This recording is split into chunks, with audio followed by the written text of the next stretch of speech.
Om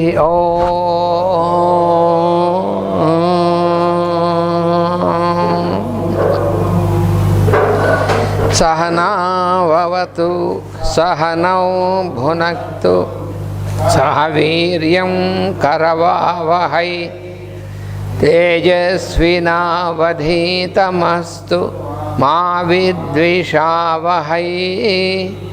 Om Shanti Shanti Shanti.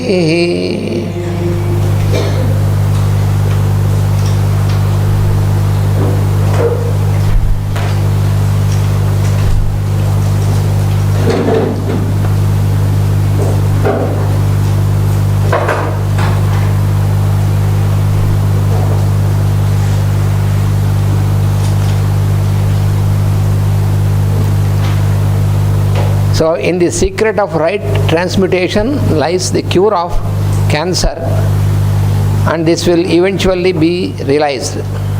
This is what we were studying.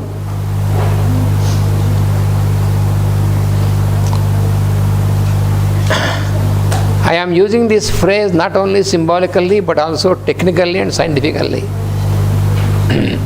This was what was explained. So, this again will later be seen. In the secret of right rhythmic living, yesterday we were contemplating upon this right rhythmic living, and in a right proportional accent upon all phases of life. This is what I have explained about the main phases of life, the four ashramas: brahmacharya, grihastha, vanaprastha and sannyasa, about which I have mentioned yesterday.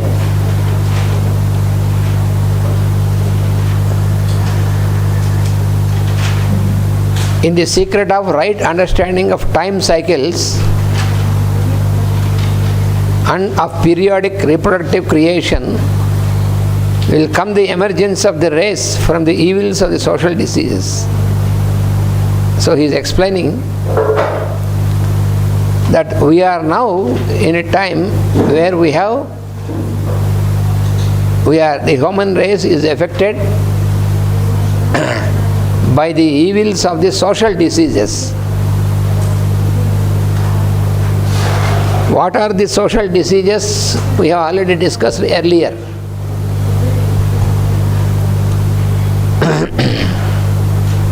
So the diseases which are resulted by the misuse of the sexual energies,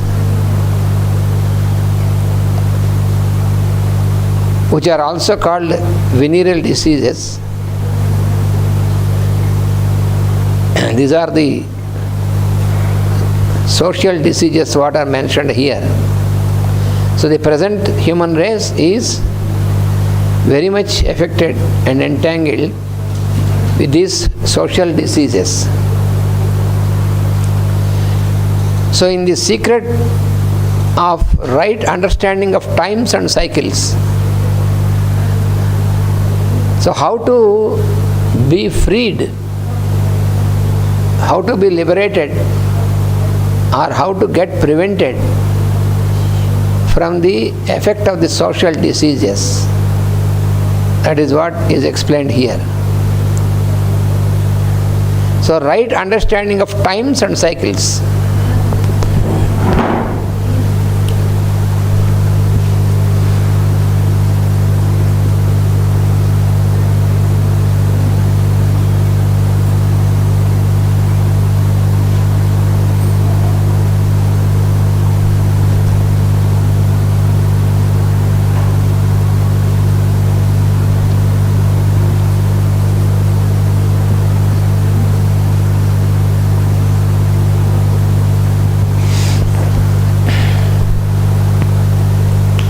Yesterday we have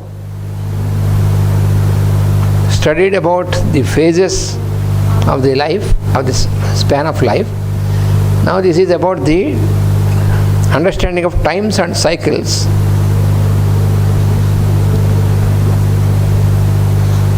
So, when we observe the phenomenon in nature, there is a cyclic order of occurrence.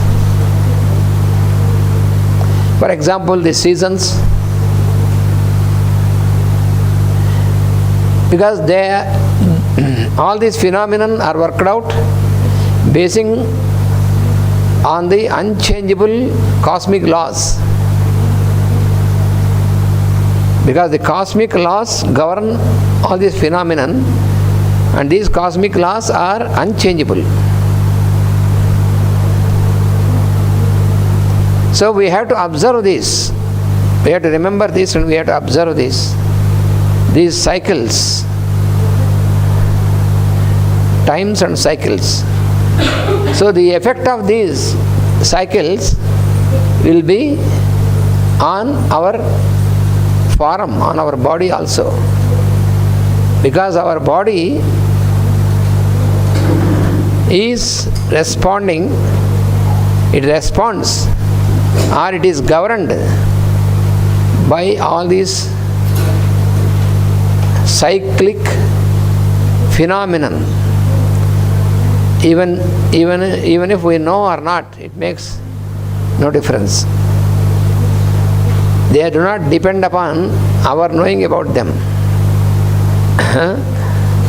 For example, our inhalation, exhalation. How many of us we are conscious about our inhalation and exhalation all the time? Only especially when we make an effort for some time, like in the practice of pranayama and such things. But other times we are not conscious, we are not aware, because we are aware of some other important things than these things. We are never conscious of how all these phenomena are conducted in us. So they are going on in spite of our knowing about them. Otherwise we cannot exist.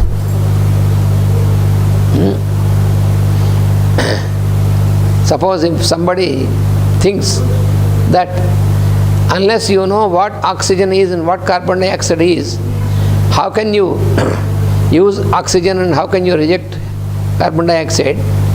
So if you have to wait until the time that you know about them, you will not be there. So since the time that we are already in the womb of the mother, this respiration activity already starts. And when we come out of the womb of the mother, then it starts also in this, when we came into existence into this world. So it is only at a later stage, when we are a little bit grown up, then we are sent to the school and then we are taught about all these things. At a later stage we will know what oxygen is and what carbon dioxide is. But even before knowing about oxygen and carbon dioxide, but still we are inhaling only oxygen, we are exhaling only carbon dioxide, not otherwise.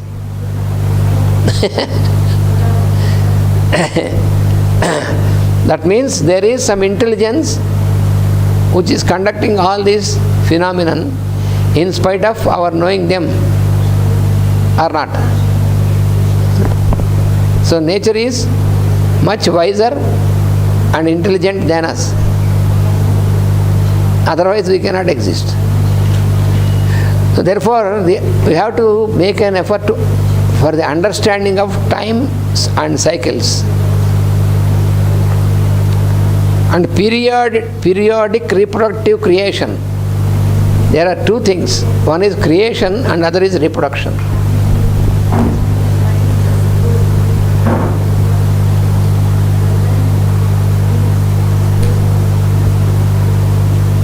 Creation, reproduction.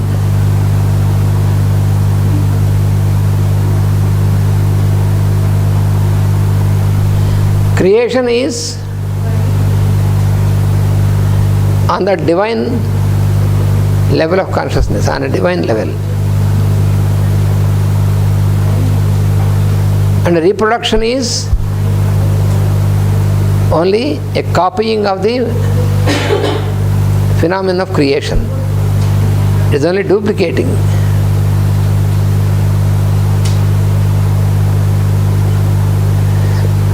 Through the phenomenon of creation, God creates. All the devas work for creation. And this reproduction is a phenomenon which is a copy of this, which is given to the beings.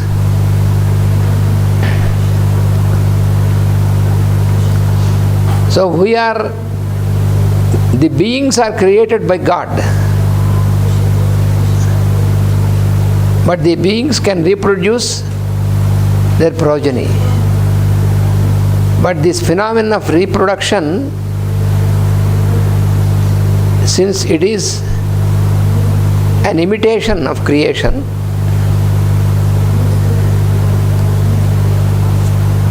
when we realize this, that this phenomenon of reproduction is just the imitation of creation of God,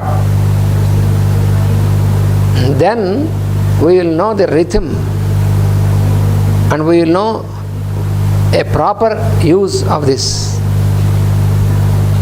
Otherwise, we have a tendency, we will get a tendency to misuse it when we don't realize this. So the creation, so when we also cooperate with this, when we try to realize this and cooperate with this, we can stand one with the Creator. Then we can also be creative. The creative faculty is divine faculty.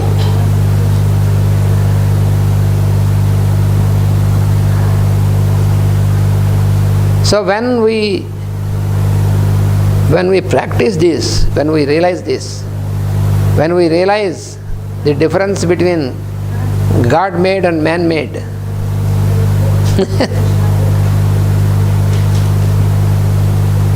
because we often, because of lack of proper comprehension and lack of this connection, what we do, we give importance to the man-made things more than the God-made things. There are so many man-made things too now. But whatever the man can produce in any form, it cannot surpass whatever is created by God.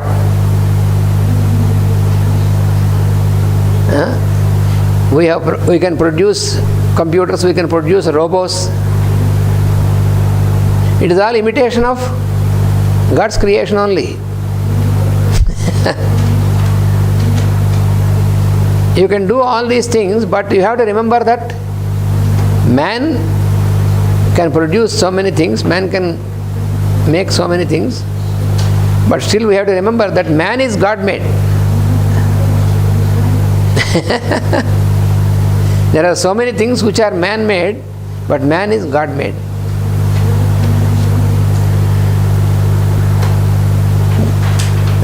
God's work is creative, man's work is reproductive.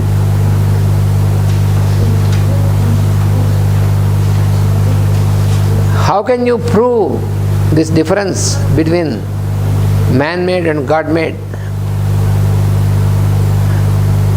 Simple, very simple experiment.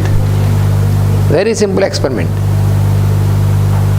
You take certain things which are not made by man, just like, for example, some seeds of a plant. Put these seeds in the soil, put some water, then you will get a plant. Suppose you sow the seed of banyan tree, which is very, very tiny. The seed of banyan tree is very tiny. So this tiny seed you put in the soil, then you see the sprouting of the plant banyan, which gradually grows and grows and spreads into very huge tree. with hundreds and thousands of fruits. Each fruit has hundreds and thousands of seeds. So this is God made. Now, you take a computer and put into the soil and put some water. Can you expect any computer tree? Same with money also.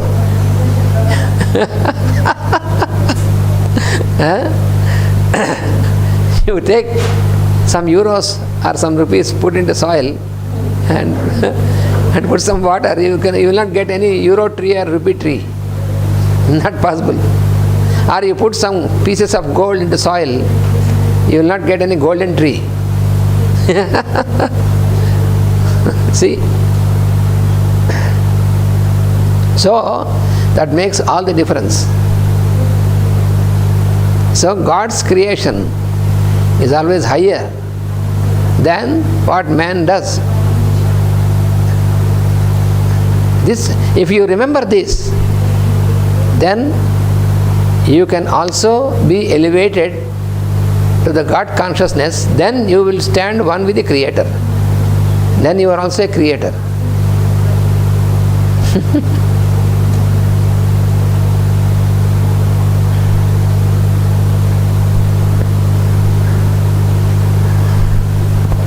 So therefore, the periodic reproductive creation will come, the emergence of the race. The race from the evils of the social diseases. So, if you want to have a race which is free from the evils of such diseases, then you need to properly realize, understand and realize the cosmic law, the work of God, and then cooperate with it, follow it,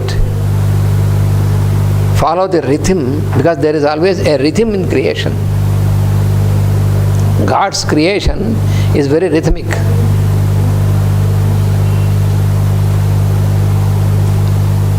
We should behave in such a manner that we do not disturb this rhythm. Even with our body also. When we were created, there is always a good rhythm maintained by the devas in all the cyclic phenomenon. There are double functions in us: inhalation and exhalation, expansion and contraction. It is what is called the centrifugal and centripetal pulsations. There is always an alternation of centrifugal and centripetal pulsations.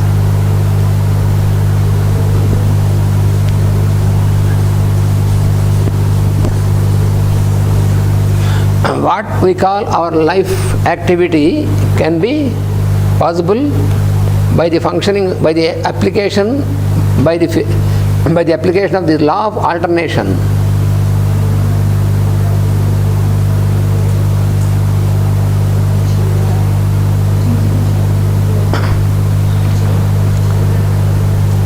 So this law of alternation is there in the creation. This law governs everything. You have the alternation of day and night. You see? If this alternation is not there, we cannot exist. If only day is there, no night, it may be for a very few days. Like what we have experienced in St. Petersburg. Long nights and very short days. Long days and short. Very now it is long nights. Now it is long nights. It is the opposite. But that will be only for a shorter period. But the alternation is there. So this alternation is one of the important main law which keeps this creation in balance. So alternation of inhalation and exhalation. So this is alternation of the two types of pulsations, centripetal and centrifugal.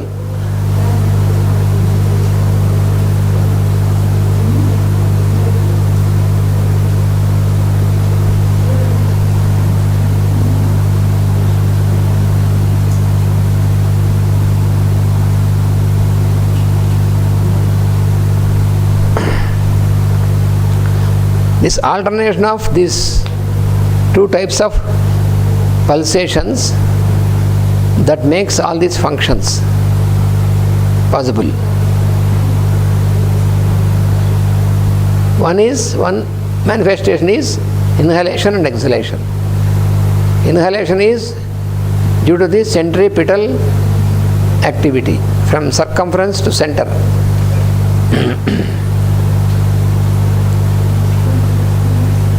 In the ancient health science, these are given technically, some technical term, they are called by some technical terms. What is that? One is prana. All of you know this very well. Our Liaison also can, Sivapriya can tell all these things very easily because her memory is strong. I have 2 or 3 times already I have given all this. So prana is the centripetal pulsation and apana is the centrifugal pulsation. These are the one set of centripetal and centrifugal pulsations.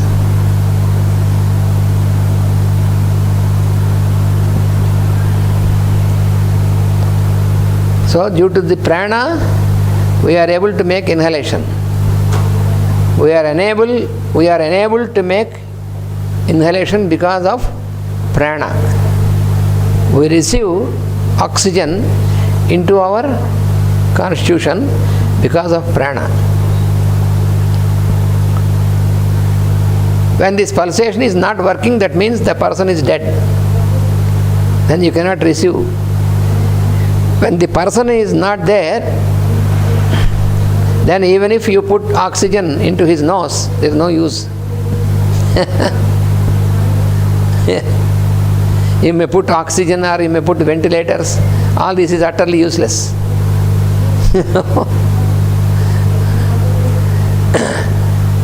So prana, this pulsation should be active. Then it is working as centripetal pulsation. Then oxygen is allowed, it is taken, it is received into the constitution. And after this working out, then this is transformed into carbon dioxide, this we know. But how it can go out, it should be thrown out. Otherwise, there will be poisoning of the blood. So how it is thrown out? By the centrifugal pulsation apana. So these two alternate always. In alternate succession, these two functions are conducted in us. So that is how we have inhalation and exhalation. And this phenomenon is very rhythmic by itself. There is a music. It is all musical. It is according to the divine music. There is a perfect rhythm unless we disturb the rhythm. This rhythm is always maintained by the forces of nature, but the human being can disturb the rhythm by his misbehavior. When you are angry upon somebody, then the rhythm of inhalation and exhalation is disturbed.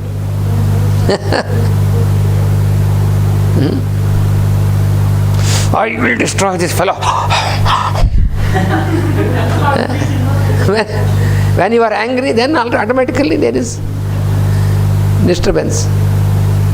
So what happens is, when you disturb this rhythm many times repeatedly, then this disturbed rhythm becomes the habit.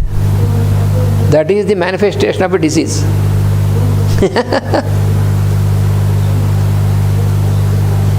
Because the original habit is to be rhythmic. That is the original habit, natural habit. But you are changing this habit because of your repeated misbehavior, not once. When you are emotional, when your mind is disturbed by emotion, either in the form of anger, or jealousy, or hatred, all these things, Then whenever you have all this emotional disturbance, then you are disturbing the rhythm. This music is disturbed. In the beginning, once you disturb, then after some time, then there will be restoration. Because the life force in us always has a tendency for the restoration, automatic restoration. Our vital force makes its effort to restore the normal functioning. But if we misbehave repeatedly, then we are implanting a new habit, a wrong habit. Then this wrong habit will become your natural habit. So there is ill balance in inhalation and exhalation. Then you get respiratory problems, and then it disturbs the rhythm of the heart, because the heart works according to a rhythm. If you disturb this rhythm by your emotional behavior, then the rhythm, then the functioning of the heart is disturbed, and then you develop arrhythmia. Then the doctor will examine your heart and say, oh, there is arrhythmia.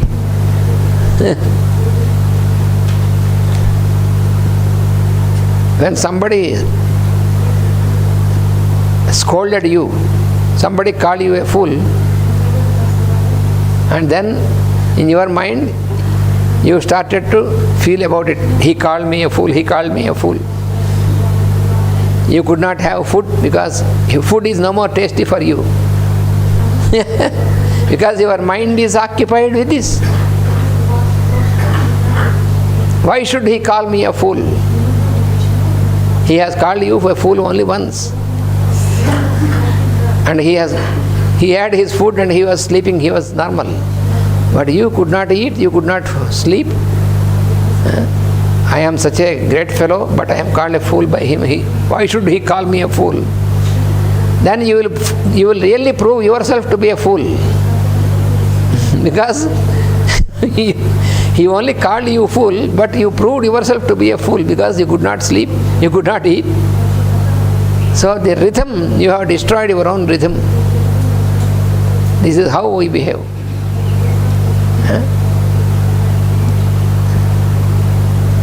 If other person speaks wrongly about you, let him. If you have nothing wrong, forget it. You are not concerned.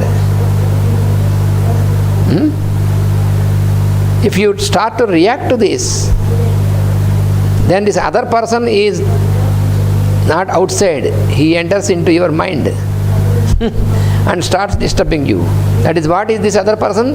The image of other person, not how the person can enter into you by form. So it is the image of the other person which remains in your mind, and this image starts disturbing you constantly. So your emotions will be roused. Then the rhythm of all the working in your body is disturbed. Then you cannot sleep, you cannot eat, you cannot feel well, you will fall sick. Then you will rush to the doctor, then the doctor says your blood pressure is going high. Then he will give some nonsensical chemical medicine to push this blood pressure down. So all these things only because of simple mistake of yours, not of the other person.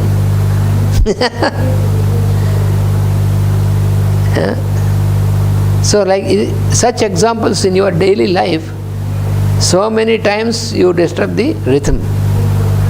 So then all these centripetal and centrifugal pulsations which are very rhythmic, you are interfering with them. It is, even if you do not know about them, there is no harm. But if you interfere with them, you are not allowing the devas to work for you.